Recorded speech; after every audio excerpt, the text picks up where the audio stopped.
Alright, welcome back to Turner Farms, ladies and gentlemen. Today we're going to be watching us baling up some corn fodder for the first time ever on Turner Farms, at least up at our farm. Michael's done it before. And we're going to get the last footage of harvest for 2020. And this was the last field we did for 2020. I didn't say that. I think I said it was the last big field, but this was the last field. So, yeah, harvest 2020 is done. Now we just got bedding to make and tillage and manure spreading to do and whatnot, so yeah. But this is the last video of harvest. Hopefully you guys enjoy it. Alright, so it's another day, next day, Thursday, what is it, 29th? Give me a second, yeah. Maybe not. Okay, I can't figure out the date. I think it's the 29th today of October. And we're in one of Michael's other fields that he rents. And I don't know how many acres. I'd say there's about 30 acres here. I started helping about 2 hours ago now. It's 5 o'clock. Roughly 2 hours ago I started helping. So his farm, we're still hauling to the bend, is basically, half a mile that, maybe not half a mile, quarter mile to half mile that way. Somewhere in between quarter to half a mile. So basically he can go up, come back, go up, come back. And when he starts going up again, I have to unload him. Ooh, look, there's a nice buck that's about to run out in the middle of the road. Or a couple of them there. Oh no, there's only one. It's funny, they don't know what to do. This road was just recently repaved. Oh, there he goes. It's actually a nice looking buck. Came up. It's actually our woods there. Not this part, but our woods connects to that woods, so yeah. Alright, so Michael's finishing up this field way over there. He said the rest of that should fit in the combine. So behind me, the Peterbilt's full. Semi-was full, so Dad took that. He's unloading that right now. Grain cart's over full. It was spewing out the back when I would hit a bump. So now I gotta walk to this side of the field, which is the fodder. Grab my folder there. So yeah, meet you back at the farm. Alright, so as we can see, I am currently standing inside our Quonset shed, which is damn near empty because, well, we're gonna get her painted today. The last 2 days, we've hired somebody to come in and do what they need to do to it. He patched all holes, or majority of the holes. He said he can get the shed 85% not leaking, which is a lot better than what it was. So he got all patched up for the most part. Now he's gonna come in today and paint it. So we moved all the tractors and basically whatever we don't want paint on, which I probably should move the bee, but then again it's underneath a tarp, so that should be fine. And we moved everything out of this shed too, just in case we get a wind and blow stuff into there. The 756, aka the pink flamingo, will be fine because it's pink and needs a paint job anyway. So if you can understand what I'm saying, if you can't, sorry, but my lips are kind of frozen because it's cold out and I got crap in my throat. So we'll walk over here in the field and take a look at all the equipment outside. Alright, so that picker hasn't moved. All the duals and whatnot that were leaning against that wall are moved. Chopper boxes are already sent outside. 856 blower, that's been sent outside. I got the 806 here running because I'm going to go haul these wagons up and grab the other two that I have loaded with bean fodder. So then we got the rest of our equipment. Majority of our tractors went out over here parked outside. This isn't all of them, but there's the majority of our stuff here. 5.6 Super Gravity Wagon corn picker. That's our new corn picker, which I haven't showed yet. Looks really nice. Original paint. New hauling rake. 856 turbo. 1256. 2+2 on the other side of that. 886 is one of our crop choppers. The Magnum of our 892 chopper and the other 1256 hooked up to our crap spreader. New hauling 195 box spreader. And of course there's more stuff in that shed, but we're not pulling that out. The end is sitting outside because it has a bad battery connection. And I was sitting where that one gravity wagon is against the wall there. So Uncle Ben wanted that in the shed, so he just had to push that M outside. Haven't got to it yet, work on it. So yeah, there's other stuff parked up by the barn too, from inside that shed. Well, that's the majority of it. So let's get this day started. Alright, so me and Michael are doing some custom harvesting right now for a neighbor. I don't know how many acres are here, to be honest. There's a little bit. Quite a few. I don't know, 40 I'd say. Maybe not quite 40. But he's actually got a nice farm here. I'm assuming this is a guy's farm because it's his land all around it. Nice cattle setup. No cattle there. I don't think there's been cattle there for a while. But yeah. So, from my understanding, he owns that land over there too, the guy that we're doing this custom harvesting for. He owns that field over there too, but he rents that out. And he rents out quite a bit of his land, I believe.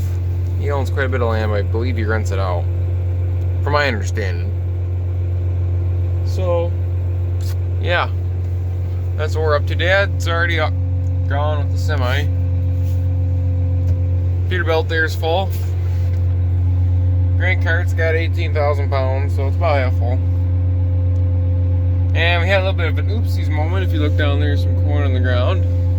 So Michael forgot that he only made one pass through here, and we were unloading on the go here. And I stopped. I figured he knew that he only made one pass, because that augers so long on that combine. You have to make two passes here in order to unload on the go. So I stopped. He didn't realize I stopped until some corn came on the ground. It wasn't that much. Like a bushel, I'd say. Maybe not even a bushel. But, oh well. We have those once in a while. So he'll be about 3/4 of the way full when he gets right in here. So I'll be able to unload and go now since he has two passes here. Yeah. Pretty nice harvesters over there. I wouldn't mind getting a harvester at our place for samplage, but it's not in the plans right now. Some pretty nice fields back here. Never been back here before. This is my first time.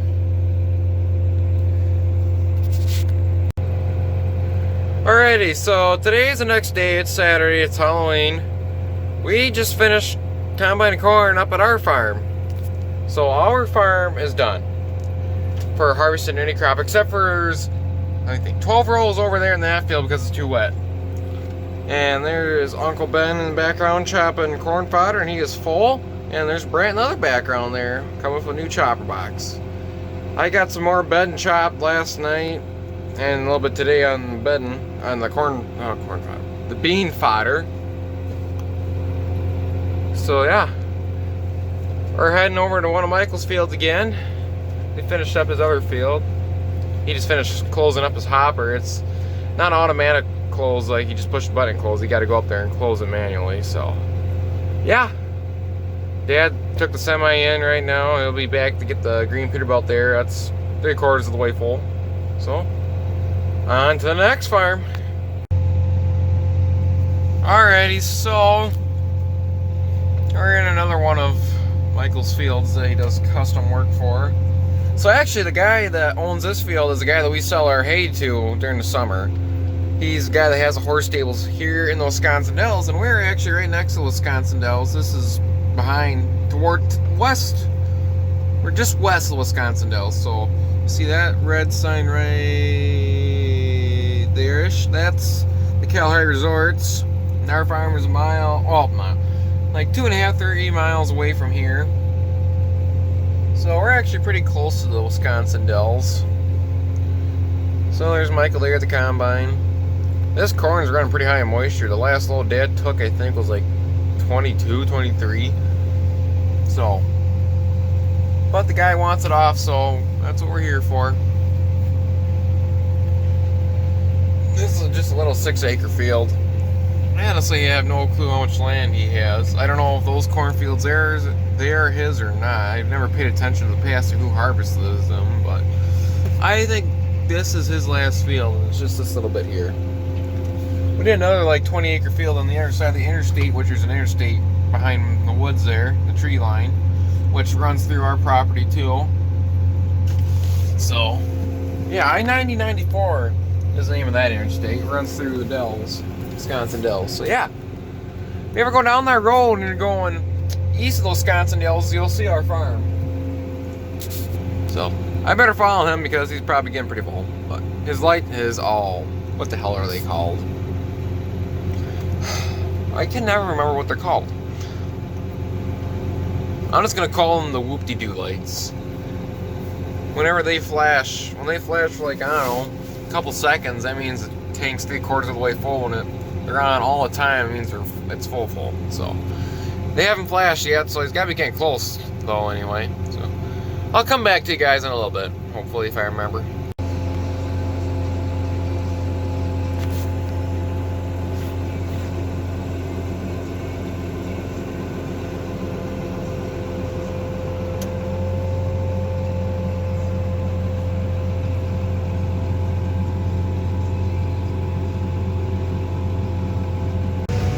Alrighty, so we're working in the last big field for 2020 corn, and this is the horse farmer.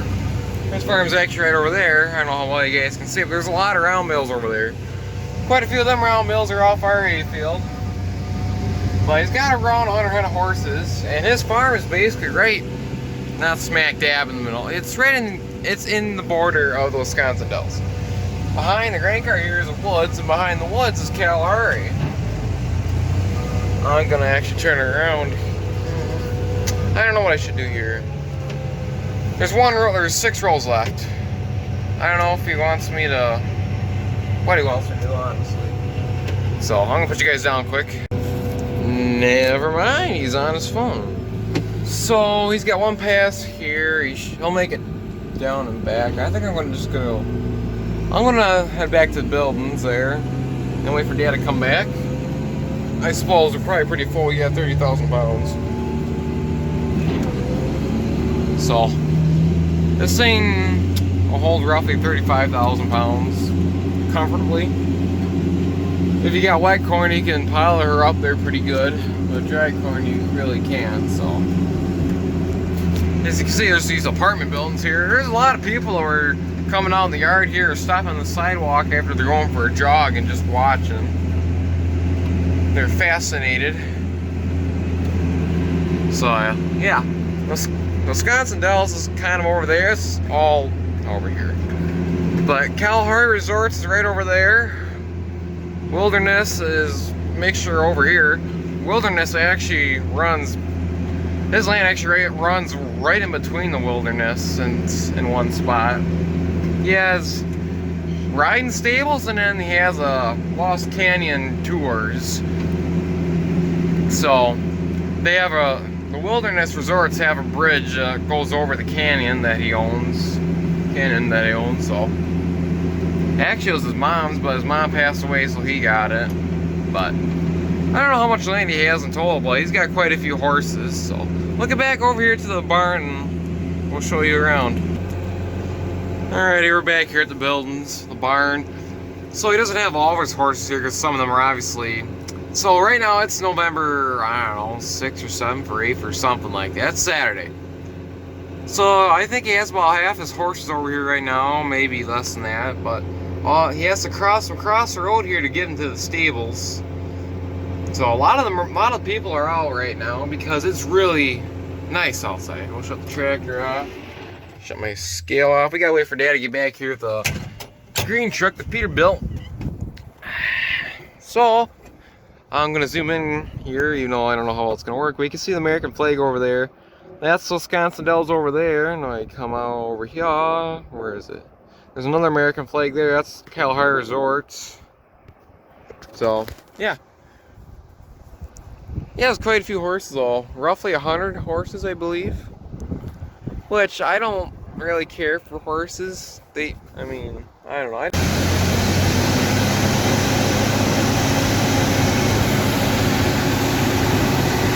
We're going to try to fit the rest of the corn that's in the combine there into the Peterbilt. Semi's pretty well full. Don't tell anybody, but it's over the legal limit. By how much exactly, I don't know, but it's over.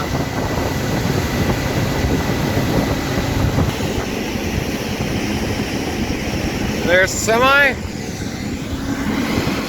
There we go, shell fits in there.